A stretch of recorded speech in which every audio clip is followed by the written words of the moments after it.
Orang benar tetap diurapi di tengah-tengah masalah. Mari kita baca Mazmur 52. Saya baca mulai ayat 1. Untuk pemimpin biduan, nyanyian pengajaran Daud ketika Doeg orang Edom itu datang memberitahukan kepada Saul bahwa Daud telah sampai di rumah Ahimelek. Engkau merancangkan penghancuran, lidahmu seperti pisau cukur yang diasah. Hai engkau penipu, engkau mencintai segala perkataan yang mengacaukan, hai lidah penipu. Maka orang-orang benar akan melihatnya dan menjadi takut, dan mereka akan menertawakannya. Tetapi aku ini seperti pohon zaitun yang menghijau di dalam rumah Allah. Aku percaya akan kasih setia Allah untuk seterusnya dan selamanya. Aku hendak bersyukur kepadamu selama-lamanya, sebab engkaulah yang bertindak karena namamu yang baik. Aku hendak memasyurkannya di depan orang-orang yang kau kasihi. Mazmur 52 ini menceritakan pengalaman Raja Daud yang tercatat di dalam 1 Samuel pasal 22, di mana ia dikhianati oleh seorang yang bernama Doeg, orang Edom. Dan singkat cerita, hal ini mengakibatkan kematian dari imam-imam hamba-hamba Tuhan di Nob sebanyak 85 orang. Saudara bisa baca ceritanya sendiri, 1 Samuel 21-22. Nah inilah singkat atau latar belakang daripada Mazmur 52 ini. Sebab itu di bagian pertama, Daud menguraikan bagaimana ganasnya, kejamnya lidah. Dengan lidah orang bisa membunuh seseorang. 85 orang hamba Tuhan dibunuh hanya oleh karena lidah seorang yang bernama Doeg, orang Edom. Jadi itu kita harus berhati-hati dengan lidah kita. Saya tidak ke sana. Dan kemudian dikatakan juga di dalam bagian berikutnya bagaimana dan apa akibat yang akan dialami oleh orang tersebut. Itu di dalam ayat 7-9. Tuhan akan menghukum orang-orang yang berbuat demikian. Tekanan saya ada di dalam ayat 10 dan 11. Bagaimana Daud dalam situasi yang demikian, dia masih tetap percaya, bersyukur kepada Tuhan, dan dia tetap diurapi oleh Tuhan. Mengapa dikatakan, aku seperti pohon zaitun yang menghijau di dalam rumah Allah. Kita tahu bahwa pohon zaitun itu adalah penghasil minyak zaitun. Dan minyak zaitun itu selalu berbicara tentang minyak urapan. Dia adalah bahan untuk membuat minyak urapan yang paling penting. Jadi kita melihat di sini bagaimana seseorang yang benar itu, walaupun dia dikepung dengan berbagai masalah, dengan berbagai tekanan, dengan berbagai bahaya dan penderitaan, ia akan tetap diurapi oleh Tuhan. Haleluya. Tuhan mengurapi orang benar. Jadi itu jangan takut saudara. Menghadapi berbagai macam masalah kehidupan, masalah keluarga, masalah rumah tangga, saudara tidak usah gentar dan takut. Kalau kita tetap diurapi oleh Tuhan. Orang benar tetap diurapi di tengah-tengah permasalahan hidup ini. Nah, saya mau berbicara tentang urapan. Sebab banyak kali kita kurang menyadari, kurang mengerti tentang urapan. Ada beberapa sikap orang percaya tentang urapan. Yang pertama adalah tidak mengerti. Banyak orang Kristen sudah mengiring Tuhan sekian lama, dia masih tidak mengerti apa itu urapan. Dia juga tidak menyadari tentang adanya urapan. Karena urapan ini memang tidak kelihatan. Jadi dia tidak sadar. Bahkan dia tidak mengerti bicara tentang urapan. Itu adalah urusan dengan pendeta-pendeta. Nanti kita akan lihat. Itu sikap yang pertama. Sikap yang kedua adalah salah mengerti. Ini yang sedang terjadi. Banyak orang Kristen mulai mengerti tapi salah. Kenapa salah mengerti? Karena diajar salah. Jadi mereka pikir urapan itu adalah minyak urapan. Kalau tidak percaya mungkin banyak di antara kita yang salah mengerti. Itu minyak urapan, ini urapan Tuhan. Ini salah besar saudara. Bicara tentang urapan, Tuhan selalu bicara tentang Roh Kudus. Memang di perjanjian lama, minyak urapan itu dipakai secara jasmani, secara harafiah. Tapi saudara harus mengerti bahwa perjanjian lama itu adalah gambaran dari perjanjian baru. Dari apa yang akan datang. Korban-korban di perjanjian lama itu bicara tentang korban Yesus. Makanya kita tidak perlu lagi bawa kambing, bawa lembu ke gereja. Sama minyak urapan yang dipakai itu gambaran dari urapan Roh Kudus. Makanya sekarang sudah salah kaprah minyak urapan. Waduh, dipakai mengurapi rumah, dipakai mengurapi mobil. Sudah tidak pernah Tuhan itu mengurapi rumah. Tuhan itu mengurapi pribadi, mengurapi manusia. Jadi saya mohon kita harus mengerti kebenaran firman Tuhan yang sebenar-benarnya. Jadi jangan sampai kita ikut-ikutan yang salah. Dan yang ketiga adalah yang benar-benar mengerti. Nah ini tidak banyak. Kiranya kita sungguh-sungguh menjadi orang yang mengerti dan menyadari tentang pengurapan Tuhan. Mengapa saya katakan demikian? Karena firman Tuhan berkata bahwasanya setiap orang percaya itu pada hakikatnya adalah orang-orang yang diurapi oleh Roh Kudus. Sadar atau tidak sadar. Itu yang dikatakan oleh Rasul Yohanes bahwa di dalam dirimu itu ada pengurapan. Haleluya. Apa yang firman Tuhan katakan itu iya dan amin. Haleluya. Di dalam diri kita itu ada pengurapan meskipun mungkin kita tidak sadari. Sebab kalau tidak ada berarti kita bukan milik Kristus. Karena pengurapan itu juga adalah sesuatu atau satu-satunya mungkin saya katakan tanda kepemilikan Kristus atas kita. Coba kita baca 2 Korintus pasal 1 ayat 21 dan 22.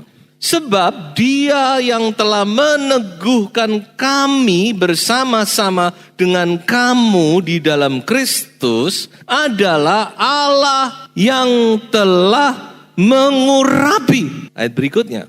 Memeteraikan tanda miliknya atas kita dan yang memberikan Roh Kudus di dalam hati kita sebagai jaminan dari semua yang telah disediakan untuk kita.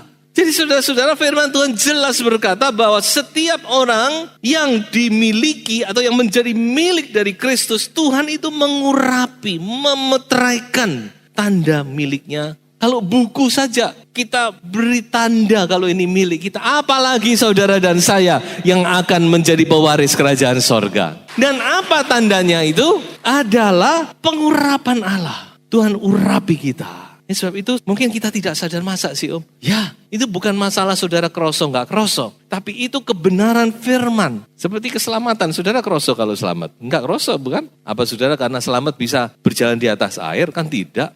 Sudah berjalan di atas tetap nyemplung. Tapi kita percaya. Pengurapan itu saudara harus terima dengan iman. Percaya. Oleh sebab itu betapa ini sesuatu hal yang sangat-sangat berharga dalam kehidupan kita. Tuhan mengurapi. Kalau Tuhan mengurapi tentu ada banyak untuk kebaikan kita dan ada banyak manfaat dalam pengurapan itu. Nah saya akan sampaikan 3 saja manfaat urapan. Mengapa? Kok kita perlu diurapi? Kalau sudah diurapi kita terus mohon diurapi. Karena urapan itu ada jenjang, ada ukuran. Kalau Yesus Kristus itu diurapi dengan tidak terbatas oleh Bapa. Yohanes 3 ayat 34. Dia menerima urapan dengan tidak terbatas. Full. Karena dia adalah pionir. Buah sulung, anak Allah. Tapi kemudian pengikutnya punya jenjang urapan. Makanya kita harus terus minta terus selalu diurapi. Dan jangan sampai kehilangan urapan. Karena urapan itu bisa hilang. Nah, apa manfaat urapan? Yang pertama, bahwa dikatakan urapan itu mendatangkan hikmat dan kemampuan adikodrati. Jadi urapan itu memberi kita sesuatu yang lebih. Kita memang punya kemampuan secara jasmani. Kita mungkin orang yang pinter, intelektual dan sebagainya. Tentu ada. Makanya mungkin sudah berpikir, aku lihat orang luar sana bukan anak Tuhan juga berhasil. Ya memang manusia itu diberi kemampuan. Tapi ingat saudara-saudara, tanpa pengurapan Tuhan tidak ada kemampuan adikodrati. Contohnya di dalam Alkitab ada yang namanya 2 orang Besaliel dan Aholiab. Saudara bisa baca itu di Keluaran 31 ayat 1-3. Mereka lah berdua ini yang diserai oleh Musa untuk membuat semua tentang rancangan kemah suci, mulai dari luar sampai kepada yang terkudus, tersakral, tabut perjanjian, itu semua rancangan dua orang ini. Dalam arti mereka yang merealisir.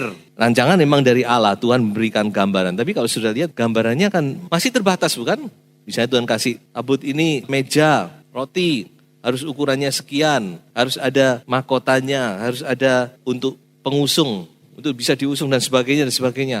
Tapi merealisir itu kan harus satu keahlian, saudara. Apalagi ini berhubungan dengan hal-hal yang kudus. Nah, Besaliel dan Aholiab ini dikatakan diberi pengurapan oleh Allah. Mereka punya hikmat. Jadi pengurapan ini tidak cuma untuk pekerjaan-pekerjaan yang berhubungan dengan gereja saja, tapi dalam segala hal itu perlu, saudara, untuk kita mendapatkan hikmat dan kemampuan adikodrati, supranatural. Sudah seringkali ada orang, kok bisa saya melakukan ini? Secara kemampuan saya tidak bisa. Memang itulah manfaat dari pengurapan. Simpson itu diurapi. Makanya dia bisa kuat. Tidak mungkin loh satu orang bisa memukul ribuan, ratusan orang. Sakuat-kuatnya orang. Bisa memukul 10 orang aja sudah hebat. Saya pernah melihat itu wawancara yang diwawancarai ahli Chinese Kung Fu. Tanyanya apa betul ya, seperti di film-film itu orang bisa dengan Kung Fu dia bisa mengalahkan sekian puluh orang. Orang itu cuma tertawa aja. Ya kalau sudah itu cuma film. Kalau sudah dikeroyok orang ya paling baik itu lari. Buktinya memang ada. Ketika Simpson kehilangan urapan, dia gak mampu berbuat apa-apa. Ini Simpson yang sudah mengangkat pintu gerbang, yang sudah membunuh orang. Mungkin 1000 orang dengan rahang keledai. Bayangkan dengan rahang keledai. Apa yang bisa membuat Simpson melakukan itu? Pengurapan Allah. Kemampuan adikodrati. Ketika Simpson kehilangan, dia gak mampu berbuat apa-apa. Sampai urapan itu Tuhan berikan kembali, baru dia bisa membunuh musuh-musuhnya. Jadi pertama kita lihat manfaat urapan ini, yaitu mendatangkan satu hikmat dan kemampuan adikodrati. Sebab itu kita perlu pengurapan ini. Karena kita menghadapi masalah persoalan yang makin hari makin pelik. Kita perlu pertolongan Tuhan dalam bentuk pengurapan ini. Yang kedua, yaitu memberikan kemenangan. Daud berkata dalam Mazmurnya, bukan oleh senjata, oleh kekuatan apapun juga, oleh kekuatan kuda, oleh apapun. Tetapi Engkau Tuhan memberi kemenangan kepada orang-orang yang diurapi oleh Tuhan. Mengapa dia tulis itu? Karena dia alami sendiri. Bagaimana dia dengan hanya satu bisa mengalahkan Goliat di 1 Samuel pasal 17. Tapi saudara jangan lupa 1 Samuel pasal 16 dikatakan Daud diurapi oleh Samuel. Kalau tidak ada itu, tidak ada pasal 17. Daud membunuh Goliat. Jadi kita lihat memberikan kemenangan yang gilang gemilang, pengurapan dari Tuhan itu. Dan terakhir yang ketiga, tentunya banyak, saya cuma pakai 3 ini. Dikatakan bahwa pengurapan Tuhan itu mendatangkan kelepasan, kemerdekaan dalam roh dan juga dalam segala perkara. Terutama dalam roh, merdeka. Yang penting kan ini dulu. Merdeka dari tuduhan, merdeka dari tekanan, merdeka dari segala sesuatu. Saudara merasakan plong dalam hati. Dan nanti itu akan berdampak keluar. Di dalam Yesaya dikatakan, dan kuk yang diletakkan mereka atas tengkukmu akan lenyap. Masih ada kekurangan di sini. Di dalam King James Version dikatakan, because of the anointing. Kuk itu akan dihancurkan oleh karena urapan. Dan dalam 2 Korintus, Paulus berkata, roh Allah itu memberikan kemerdekaan. So itu saudara, ada yang hari ini rasanya hati itu gak tahu kenapa kok gak ada kebebasan. Kok rasanya sumpek, rasanya berat, gak tahu juga karena apa. Saudara perlu diurapi Tuhan. Minta pengurapan itu yang memberikan kebebasan dalam rohmu.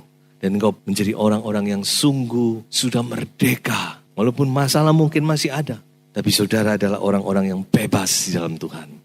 Dan masih banyak tentunya yang lain. Saya hanya tampilkan 3 poin ini saja. Dan saya akan beranjak terus kepada bagaimana untuk kita bisa menerima dan memelihara urapan. Ya, menerima itu satu hal, tapi memelihara itu satu hal lagi.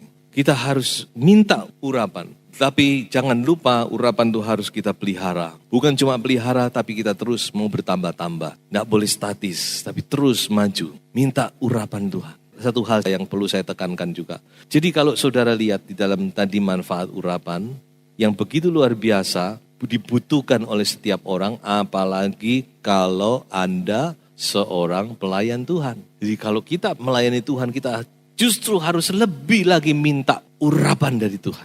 Nah, sekarang bagaimana untuk menerima dan memelihara urapan? Yang pertama adalah worship, penyembahan. Kita baca ayatnya. Tetapi saatnya akan datang dan sudah tiba sekarang bahwa penyembah-penyembah benar akan menyembah Bapa dalam roh dan kebenaran, sebab Bapa menghendaki penyembah-penyembah demikian. Menyembah Tuhan di dalam roh dan kebenaran. Saya percaya urapan itu salah satu yang sangat penting untuk kita bisa diurapi Tuhan adalah dengan kita menyembah. Tapi menyembah dalam roh dan kebenaran. Menyembah di dalam roh kita dan di dalam kebenaran. Makanya penyembahan itu sangat vital. Kalau saudara lihat di dalam perkakas perjanjian lama, di dalam tabut perjanjian, maka mezbah dupa itu adalah perkakas yang paling dekat dengan tabut perjanjian. Doa, penyembahan. Makanya kita selalu rindu membawa saudara masuk dalam penyembahan ini karena ini salah satunya. Supaya saudara diurapi oleh Tuhan. Itu pribadi saudara harus bersekutu dengan roh Allah. Sampai saudara ketemu dengan roh Tuhan. Sampai saudara dijamah oleh roh Tuhan. Menyembah itu harus sampai ketemu dengan Tuhan. Kalau belum ketemu, sembah terus. Pasti ketemu. Haleluya. Memang penyembahan itu tidak gampang. Tidak bisa ditulis teorinya begini 1, 2, 3, nggak bisa. Kadang kita dalam penyembahan kita cepat masuk dalam hadirat Tuhan. Kadang juga lama. Kadang 1 jam masih tidak kerasa apa-apa. Tapi terus saudara, sampai sudah ketemu. Makanya kalau menyembah bersama-sama itu ada kelebihannya. Kelebihannya apa? Ini saling mendorong, menguatkan. Nyetrum, kira-kira gitu saudara. Orang masuk dalam hadirat Tuhan, roh itu kayak kita kebawa. Saling menambah. Tentu saudara sendiri pun bisa. Di rumah saudara harus punya hubungan pribadi sendiri pun saudara siapkan waktu tertentu. Jadi penyembahan saudara. Menyembah Tuhan. Sampai saudara ketemu dengan Tuhan. Sampai saudara bersekutu dengan roh Tuhan. Menyembah itu punya satu pengertian kita masuk ke dalam. Karena Roh Kudus itu ada di dalam kita. Jadi penyembahan itu adalah salah satu faktor yang sangat penting untuk kita menerima pengurapan Tuhan. Dan yang kedua, hidup dalam kekudusan dan kebenaran. Mungkin ini juga satu penunjang yang penting. Juga memelihara urapan. Engkau mencintai keadilan dan membenci kefasikan. Sebab itu Allah-Allahmu telah mengurapi engkau dengan minyak sebagai tanda kesukaan melebihi teman-teman sekutumu. Ini adalah nubuat tentang Yesus. Tapi dari hal ini kita mengerti bagaimana Allah itu suka dan mengurapi orang-orang yang cinta kepada kebenaran. Yang hidup di dalam kebenaran. Yang hidup dalam kekudusan. Disitulah kita melihat urapan itu tetap Tuhan berikan. Bahkan Tuhan tambahkan. Simson kehilangan pengurapan dalam ini. Mengapa Simson kehilangan pengurapan? Dia tidak memelihara hidupnya dalam kekudusan dan kebenaran. Tuhan baik masih. Tuhan tidak langsung cabut. Simson udah keliru berkali-kali, Tuhan masih aja mengurapi memakai Simson. Tapi satu kali waktunya udah mentok, hilang urapan. Dan Simson tidak sadar. Makanya ini saudara-saudara menjadi satu peringatan bagi kita semua ya. Saudara kita yang sudah diurapi oleh Tuhan, mari kita pelihara kehidupan kita. Supaya pengurapan itu terus menyertai hidup kita. Bahkan Tuhan terus menambah-nambahkan pengurapan dalam hidup kita. Dan yang ketiga, hidup dalam kerukunan. Ini firman Tuhan yang tidak bisa diabaikan. Kita sudah banyak mendengar dan dikhotbahkan tentang kerukunan.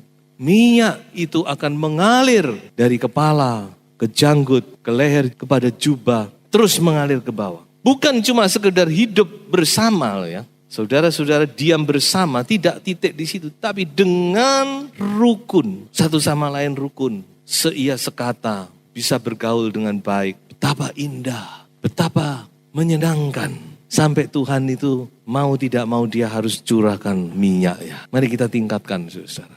Kalau kita ingin gereja ini terus diberkati dan makin diberkati, tidak ada cara lain. Kecuali hal ketiga ini harus kita perhatikan. Hidup dalam kerukunan. Melihat minyak yang baik itu dicurahkan oleh Tuhan dalam kehidupan pribadi, Tanpa pengurapan Tuhan tidak ada artinya semuanya. Apa yang kita sudah capai sampai saat ini tidak akan ada artinya kalau kita tidak terus diurapi oleh Tuhan dengan minyak yang baik, minyak yang baru. Tapi ada harga yang harus dibayar, rukun. Sesama anak Tuhan, rukun.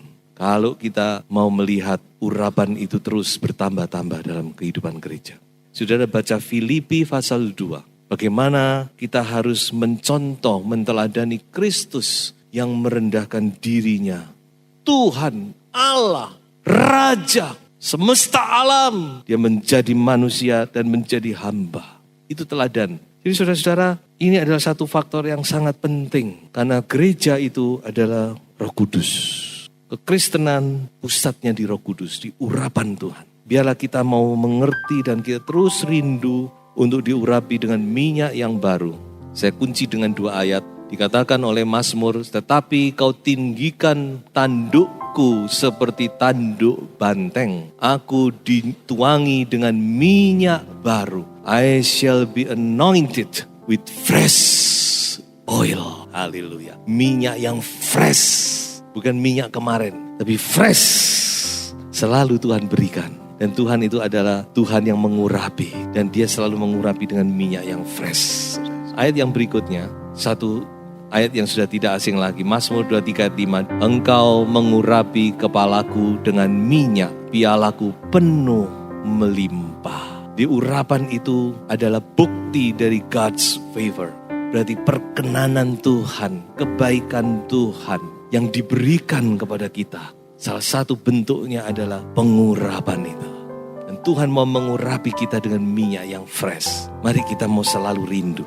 Setiap hari, bahkan setiap saat, kita minta, datang Roh Kudus, penuhiku dengan urapan yang baru. Tuhan memberkati.